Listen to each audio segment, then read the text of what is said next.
What are you going to learn at the field days from XtremeAg in 2025? I'm going to tell you because we're talking to the Miles brothers of McGehee, Arkansas in this episode of XtremeAg's Cutting the Curve. Lessons you can apply to your farm to help you farm better. It's XtremeAg's Cutting the Curve podcast, cutting your learning curve and improving your farming operation every week. This episode of the Cutting the Curve podcast is powered by Nature's BioK technology, delivering enhanced nutrient cycling, greater plant health, and elevated stress mitigation, leading to increased crop yields. Visit natures.com. And now, let's get ready to learn with your host, Damian Mason. Hey there, welcome to another fantastic episode of XtremeAg's Cutting the Curve. You know, we got field days. Every one of our guys doing a field day. 7 field days there's going to be in 2025. The second one on our calendar is going to be in the Delta region, or Little Vietnam, as Mr. Miles likes to call it. Matt Miles is joined by his son, Layne Miles, and we're talking about what we did last year, but more importantly, what we're going to do this year. If you come to their field day on June 12th in McGehee, Arkansas, what are you going to learn? What are you going to see? A bunch of our business partners are lining up to do work with us, trials, plots, and again, we want to take these lessons home. The cool thing about working down in Arkansas, one of the few places, in fact, the only place you'll see cotton trials going on. So Matt Miles and Layne Miles, you've been doing this, came to it last year. It was a big deal. Secretary of Agriculture from Arkansas was one of your speakers. The evening before, we always do a special event for our VIP, for our members. XtremeAg members were invited the evening before to meet with our industry professionals and the XtremeAg guys. Then the day of June 12th, what are we going to see when we're in Arkansas? Yeah, so we got something new this year. We were actually looking at possibly doing cotton and rice. There's not a lot. There's so many few acres of rice that we kind of scratched the rice plot because there's a lot of our partners and different people that are not in the rice industry. Very limited amount of herbicides and stuff there. So, but cotton is still a worldwide product. So, cotton's a new thing for our field day. It'll be neat. Some of the people that come from different countries. I think we were represented by 8 different countries last year. We had someone here from 8 different countries. So, cotton's not on everybody's doorstep. You see corn and beans every day. If you drive in the United States, very limited amount of cotton. You got to be in the Delta and Southeast or maybe in California to see that. So that's probably going to be our showcase this year is the cotton trials.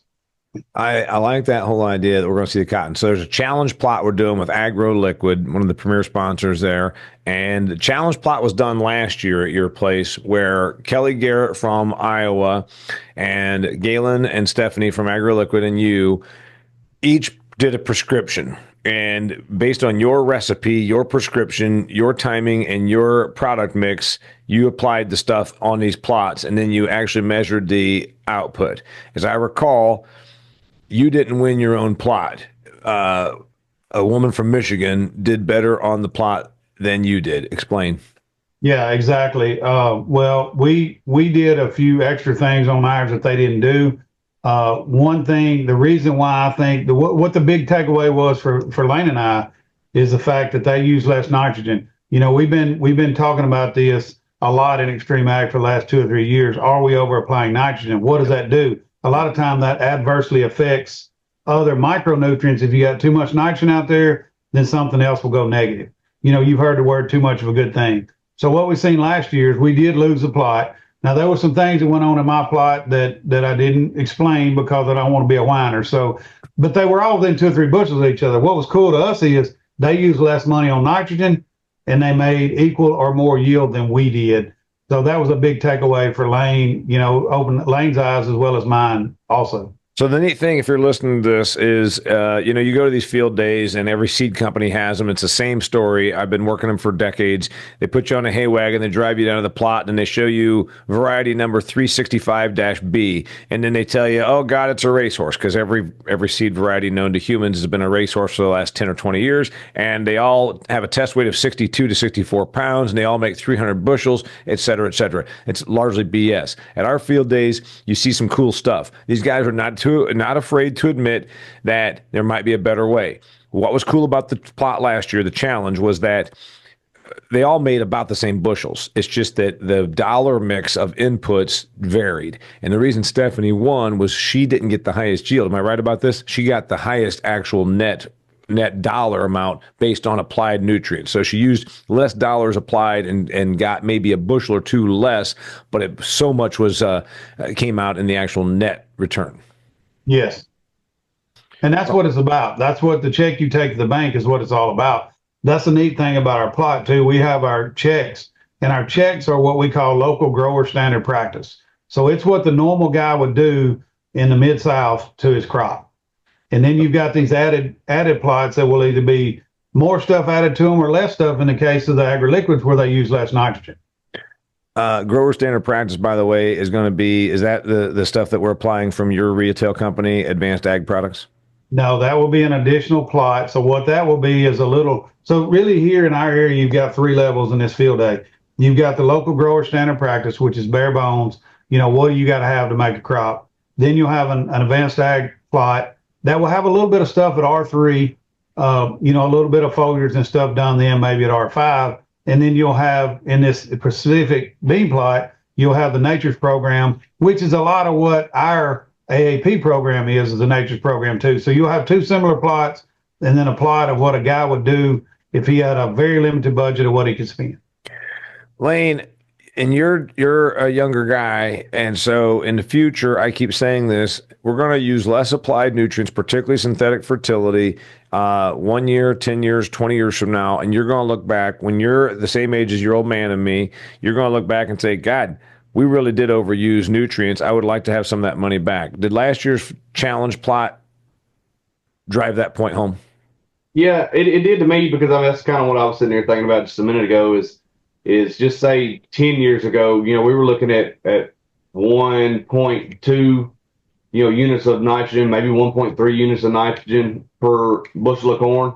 So we were putting well over, right around 300 pounds of urea out, just, spreading it out. So now, even with going liquid, using more efficient nitrogen, we reduced nitrogen that way. We reduced nitrogen, using other products to, help with the aid of that. And watching what we did last year, looks like we can go even a little further than we did.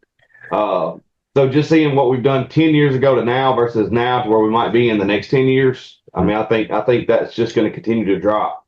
The challenge plot, by the way, it's going to be 3 of them. Everybody's teaming up with an agro-liquid personality and an XtremeAg personality, right? So there's 3 teams. Kevin Matthews is on a team, Kelly Garrett's on a team, you're on a team, and each of you get an agro-liquid person to help you? That's right. And when Kelly beat me in corn, should have been a given because he's from Iowa. If Kelly beats me in cotton, I'm in pretty serious trouble. I'll just tell you that. I think maybe it might be the perfect opportunity to do the handoff. Then you say it's time for you to branch out and farm in Arkansas. You hand over everything and you just go and retire. You and I can golf and handle our retirement together. That sounds like a pipe dream, but I'd love to see that happen. No, in all honesty, though, we're doing foliars. We've got a certain amount of money to spend. This one will be a little tricky, but a little simple. There's only a certain amount of products there we can use. Probably everybody's going to use pretty close to the same products. So they should be fairly similar. Just hopefully there'll be someone goes out of the box and does something different. But what we will have is a check there to see if these inputs that we're putting out there really make a difference. By the way, they're doing, if you're listening to this or watching this, everybody gets $50 of budget for foliar applied fertility products. So that way they can't just break the bank. And more importantly, the good thing is if you're an XtremeAg member, you'll get the results of these trials like you always do. If you're an XtremeAg member for $750 a year, you get the results of all trials that these guys do on their farms at the end of the year. And also, if you're an XtremeAg member for $750 a year, you get invited to the evening before the field day at each of our field days where we always have a little reception with the XtremeAg personalities and the companies as well as you. And you got the son over here cooking for that too. So he's a pretty good cook. He is a pretty good cook. So I'm going to be down there, and I want you to be there as well. But let's talk about the rest of the stuff. Nature's is going to be doing some stuff on cotton as well. This is cool because, again, we can talk about corn and soybeans all day long because everybody has them. Cotton, what are you going to see with Nature's? What are they doing different? You'll see some different foliar products put out at different times to try to enhance the growth of the boll. So you got a 4-lock boll, a 5-lock boll. There's going to be different products going out, similar products on each plot. There's only a certain couple of types of different potassium you can put out on a cotton plant. Cotton needs potassium, so there's some of the things are going to be similar, but some of them are going to be different too. Layne, are you the one that puts all this stuff on? Last year I did quite a bit of it, me and Dad. This year, Jacob is going to be here to help us just kind of be able to keep that in a little bit more of an order to where we can kind of manage some of the stuff that's going outside of that. But to add on to what you just asked on Dad on the cotton, the one thing I think that you'll see in the cotton trials, and I only say this because even today with Keith, our guy in AAP, going to kind of selling and talking about different cotton programs is in furrowing cotton, and a lot of people won't do that because afraid of cotton burn. Mm-hmm. And it will if you choose the wrong product, do the right thing, or use too much. That's one of the things that guy told him yesterday. Like, I don't know I'm doing that. I don't want to burn my cotton. Well, we found through some of the products that we're using, which are a lot of with Concept Agritech and Nature's, and we're not burning cotton. We're not seeing any kind of injury, and it's really, really working towards our advantage. Yeah, that's good. By the way, one thing that's cool when we said, are you taking lessons from the field day and applying it to all your acres? And Layne, your dad said, everything you do at your field day, you're already doing on most of your acres, right?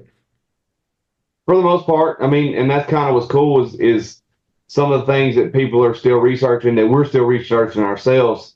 We're all kind of still working on some of the same ideas. Now we may change products or use different things to see if we can't save money, get cheaper, or find something a little better. We're always looking for that. But for the most part, what's being shown is things we're doing or currently have done, tried, or something like that. Speaking of Nature's, you're doing something on soybeans with them also to appeal to the masses because everybody grows soybeans, except for our friend Kelly Garrett does not grow soybeans. His field day follows yours. You're doing yours on June 12th. 2 weeks later, we'll be up in Northwest Iowa, June 26th. He says he can't make money growing soybeans, and the Southerners all hard-timed him, but particularly Matt Miles hard-timed Kelly, which I enjoyed watching because you said, how can you not make money growing soybeans? So you're doing a separate challenge up at his field day, and it's based on who can grow soybeans and be the most productive or profitable on that. Yeah, that's true. And what Kelly and I figured out on the corn, he makes more money off corn. I make more money off soybeans. It's a difference in the yield. He can be in his sleep and make 240 bushel. We have to strive and really struggle to make 240 bushel. We make 70 to 90 bushel beans. I don't know that he's ever seen a 90 bushel bean on his farm. So, the yield's what the difference is. And that's due to the environment that's grown in. Yeah. And so, by the way, at all these field days, we always bring it back to the dollar. So if you're coming to any XtremeAg field days, don't be afraid to ask about money because we talk about money. Farmers don't talk about money. We do it at XtremeAg because we want you to make money so you can be here for the long haul. And one of the things we do is always talk about the actual net on this. One of the reasons also Kelly struggles on soybeans, he gets a little less yield because of the growing conditions. He's got great soil, but also remember that great soil has a bit more cost. When you start applying the cost of the acres, which is a lot of farmers do not do, Matt's farming cheaper and Layne are farming cheaper because they're not paying the same kind of land prices they are up in Iowa. I think that's one of the big factors also. Yeah, we have more insect pressure and we have more labor and irrigation and they have more rent. When we've done the numbers several times, it all comes out about the same. We just seem to work harder than they do. Yeah, you do. So Spray Tech is going to do something also on cotton. What are we going to see from Spray Tech? Yeah, so it'll be the same type thing. It'll be some in-furrows, it'll be some foliars. The thing about Spray Tech that's really cool is their low volume use. So their products may go out of 5 ounces instead of a gallon. So I'm excited to see this in the field also. Instead of taking totes and putting them on our tenders, we can take jugs and put them on our tenders. So that's one cool thing about Spray Tech. And another thing about Spray Tech cool in our area is we farm in the same type environment as Brazil, as far as the humidity, the insects, and all that. So they're more geared to the southern farmer, in my opinion, because where they develop these products is in the same environment that we are here in the Delta. By the way, Layne, your old man got invited to go to Brazil to hang out for 9 days and get drinks bought for him from Spray Tech. And who stayed home and minded the farm? Well, somebody's got to stay home. So it was you? But you're the one who stayed home and worked while he went and jacked around for 9 days a year ago? Okay, I just want to make sure. I thought that was the case. Advanced Ag Products, we already covered them. That's your retailer, and that's going to be basically that's the middle ground. That's between the extreme test we're doing with the other companies and grower standard practice, which is bare minimum, right? So that's okay. Concept Agritech, ADS, Lygos, CropX, John Deere via their dealership Ag Up, and Honeybee are all going to be there. They will not have plots. When we stop by and swing by and talk to these folks, I know when I think about Concept Agritech, I thought that what we talked to them about at Commodity Classic was pretty cool. The guarantee. They actually put their money where their mouth is. So you want to speak to that? Yeah, they've got a kind of I forget what they call the name of it. MVP. What is it? MVP. MVP. So That's what is the that? acronym, and it's something variable pricing. Yeah. So what they do is if you lock in with them early, they'll basically they get options on some money and they guarantee a price. So and if the commodities goes down and you're in this program, you get a rebate back. If commodities goes up, you don't get a rebate, which that's what you want to happen. It's kind of just like insurance. You buy fire insurance on your house, but you never want to collect on it. So it's the same type of scenario, but they did step up to try to help the farmer. We use a ton of their products. They're not actually in here as a plot, but we use a ton of their products in our grower standard practice. So we're glad to have them here. And if you want me to just go through the list,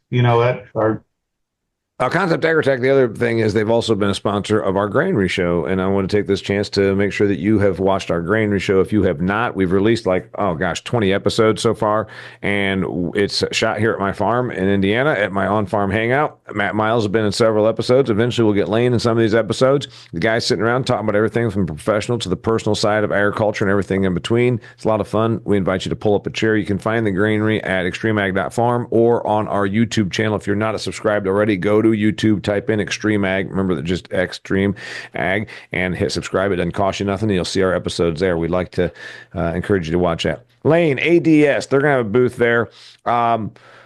You've been getting more into the drainage thing down there.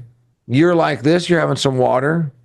Do you encourage people to consider expanding their field tile drainage?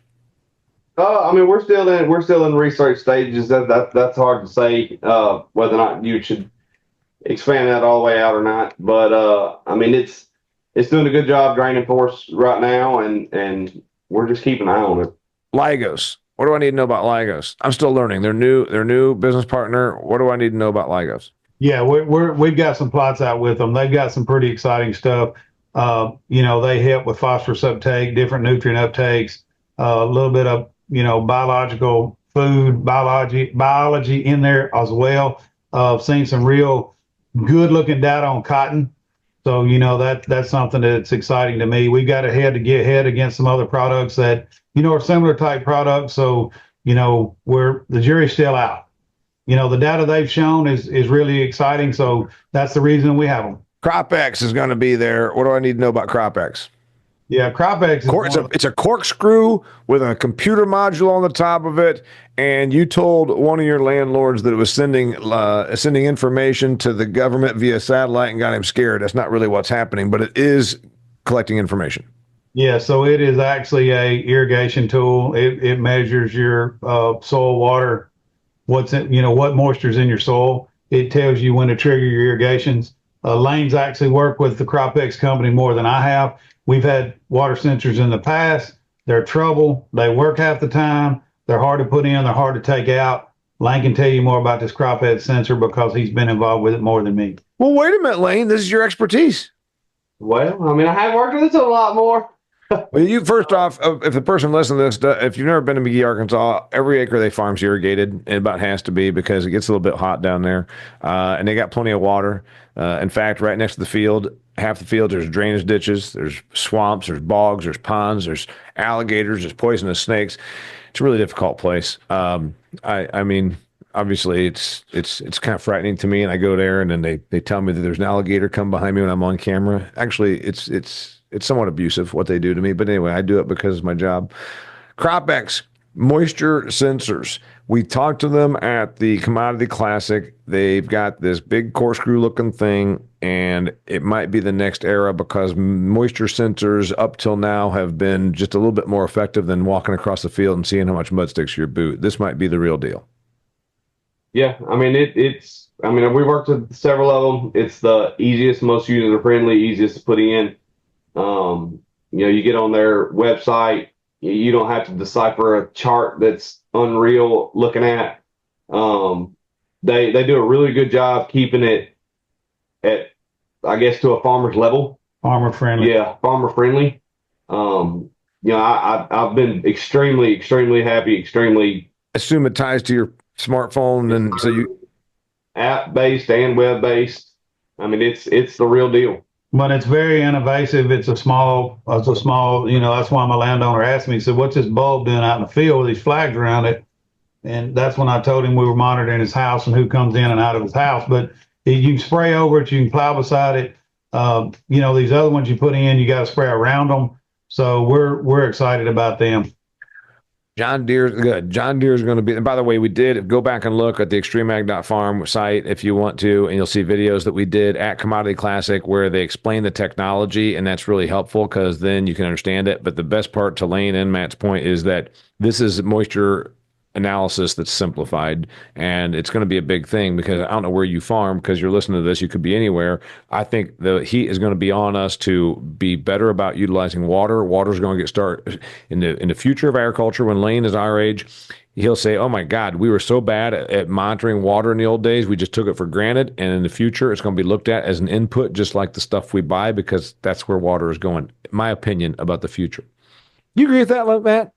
I do. 100% agree with that. And that's the reason for these. If we, when you said we got plenty of water, we reverted to a lot of surface water to have more water, but we don't want to be like the guys in Kansas and Nebraska in the water wars. We've got some aquifers that are very, very limited in our area now. We don't need them to go away. So if irrigation ever goes away in the Delta, then I guess we'll grow wheat, in the winter. That'll be about all we can do. So it's very important. And we don't need more wheat, and you guys are climatologically advantaged to grow certain stuff, like, for instance, rice, et cetera. So let's face it, we're going to have more environmental scrutiny on the water, and maybe we should have. That's where something like CropX. John Deere is going to be there with your dealership, Ag Up, and they might be profiling some new equipment. We don't know yet for sure.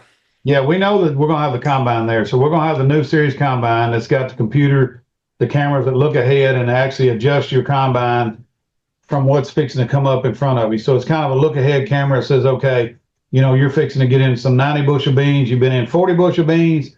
It's going to adjust the speed and everything else to be most efficiently harvest that crop. So that's something new. We got 2 of those machines that we're going to run this year out of the 6. And so a third of our machines are going to have that on there. They're going to have them here. They're going to talk about them. It's a pretty cool new advance that they have on this new combine. You run 6 combines at Miles Farms this year, and 2 of them are going to have the new electrical setup and electronics and technology setup that is being displayed and demonstrated. And so at your field day, a person that wants to understand, as a farmer, wants to know and get in the seat, they'll be able to do that. That's right. Now, we won't be actually demoing a combine because we're in the middle of the summer. Yeah, it's not harvest time. To look at. But they'll be able to get their hands on it and see what it's all about, right? Yeah, we're not harvesting on June 12th, even down where you guys are. We will be by mid-August, early August. Layne, honeybee. Did you do your homework on this one? I actually did my homework on this one before XtremeAg was ever existed. All right, honeybee. Honeybee, we've actually tried some of their headers. The Draper header, to be exact, one of the 40-foot headers.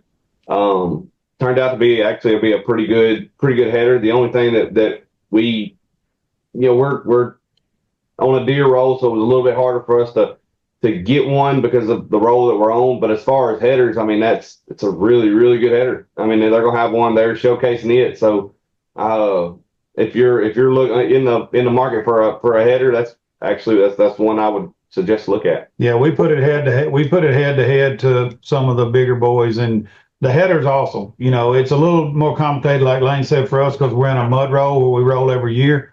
But I think there'll be some guys here that really need to take a look at that because it is a premier header. And good people. And then the other part, if you are in a tighter farm economy and you want to make your machines go longer, you could maybe look at something like a new header to accentuate an older combine, and probably it would, and along with some electronic updates, might just go ahead and give you a few more years, right? Yep. All right, it's June 12th. If you are a XtremeAg member, if you're an XtremeAg member, you're invited to the reception the evening before on June 11th. You can become an XtremeAg member between now and June 12th just by going to XtremeAg.farm and joining at $750 a year. You get invited to things like our receptions. You get special benefits from our partners. You get the data and trial information at the end of the year, which is invaluable. You also get direct links to guys like Layne and Matt when you want to go a little deeper on a topic and say, hey, I got to ask you some specifics. You get that if you're a member. Remember also, we've got field days on June 12th. Before that, our first one of the season is May 22nd. I'll look at my calendar right now. That's in Henderson Farms, Madison, Alabama. After Matt's and Layne's, we go to Iowa on June 26th. That's at Garrett's. That's going to be in the afternoon. The other two southern ones are in the morning because of temperatures, etc. June 26th in Dow City, Iowa.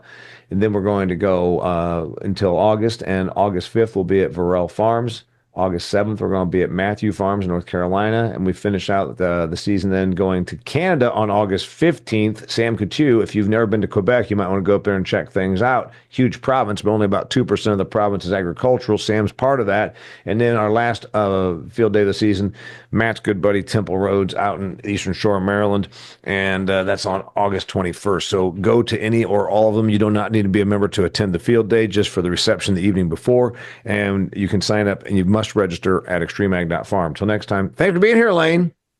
I got a question before you hold this thing up. I know you're trying to cut it off. What about De La Rosa's field day? We were just talking about it. You did not even mention that. I will be doing a trial with a company called Tidal Grow at my field on the corner, where they are going to bring their people and all of their employees and some prospective distribution to this field day to see their new products. We'll be doing it on corn and soy. Technically, it's not open to the public. It's open to their invite-only list. And it's for this company that is new with XtremeAg, using products like Oceanic, CFOS, and Germax seed treatment. So I'm excited about this. I might just have you come to it, Layne, because I want you to come and show me. I come and monitor how you put on a field day. You can come up here and you can just scrutinize the hell out of me, which you kind of do anyhow about what else I do for XtremeAg. I mean, I can do it. I want to caution people to our field day, just in case, bring a pair of shorts and a t-shirt, because it can be anywhere from 80 to 110 heat index, just depends on the day. Last year we got lucky. It was cloudy that morning, but that's not always the case.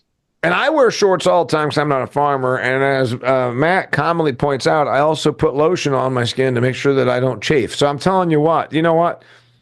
Come and be pretty. That's what I do. Anyway, it's June 12th at Miles Farms. You'll see the Miles brothers there, Matt and Layne. They're not really brothers, they're father and son, but I call them brothers because they just seem like they kind of almost could be. Anyway, I'll be there as well. And you might even be able to meet Mrs. Mason, because she says she's going to go and check out the Delta. She's heard so much about it. Till next time, thanks for being here. It's XtremeAg Cutting the Curve. If you liked what you heard here, remember the Granary Show. Go check it out also. A lot of fun episodes. Thanks for being here. That's a wrap for this episode of XtremeAg's Cutting the Curve podcast. Make sure to check out XtremeAg.com for more great content. Cutting the Curve is powered by Nature's BioK. Check out natures.com to learn more about how BioK can improve your farm's ROI.